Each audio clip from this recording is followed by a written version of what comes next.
Cabot désenchanté sur scène selon Paris Match, les deux acteurs de la pièce Les Pigeons au Théâtre des Nouveautés à Paris se sont confiés pour le magazine.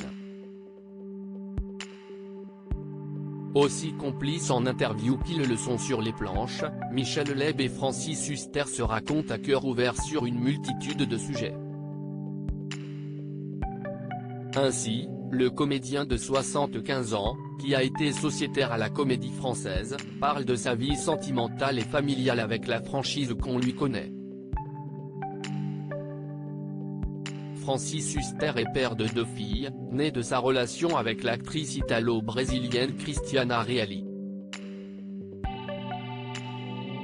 Ainsi, Elisa, dont le doux prénom rend hommage à l'iconique Elizabeth Taylor, est née en 1998, puis est arrivée en 2003, Toscane.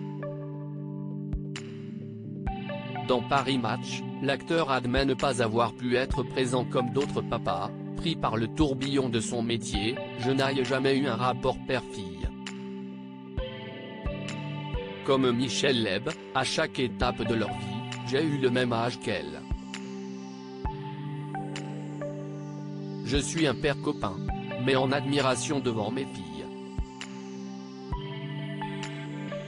Après leur divorce, les parents ont fait le choix de ne pas opter pour la garde alternée, la comédienne et maman souhaitant que ses filles aient un seul et unique foyer. 2 jeunes femmes dont il est fier. Ainsi, en remarquant que la nouvelle génération s'affranchit de ses parents, par rapport à ce qu'il a pu connaître, il ajoute, les filles n'ont pas suivi mes traces.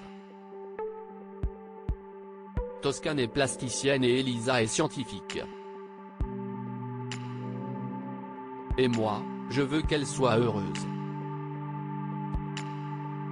Dans le journal du dimanche en 2021, on apprenait qu'Elisa était partie vivre à Sao Paulo pour perfectionner son portugais et passer les concours des écoles de journalisme sud-américaines tandis que sa sœur Toscane suivait un cursus d'arts et de langue en Angleterre, à Londres.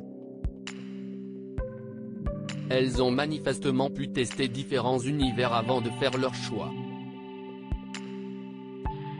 Un homme amoureux des femmes et de son métier. Dans son entretien aux côtés de Michel Leb, Francis Huster assume avoir été un homme très amoureux, on lui connaît ainsi des histoires d'amour avec Isabelle Adjani ou encore avec la réalisatrice et scénariste Nina Companey. Je rentrais à 2 h du matin, je travaillais la nuit, je partais en tournée, en tournage. Quand je jouais avec elle, c'était le bonheur. Mais quand on était éloigné, la rupture était inévitable. Film, pièce, je suis toujours tombé amoureux d'une partenaire, raconte-t-il dans le magazine. Retrouvez l'intégralité de l'interview dans le magazine Paris Match du 9 mars 2023.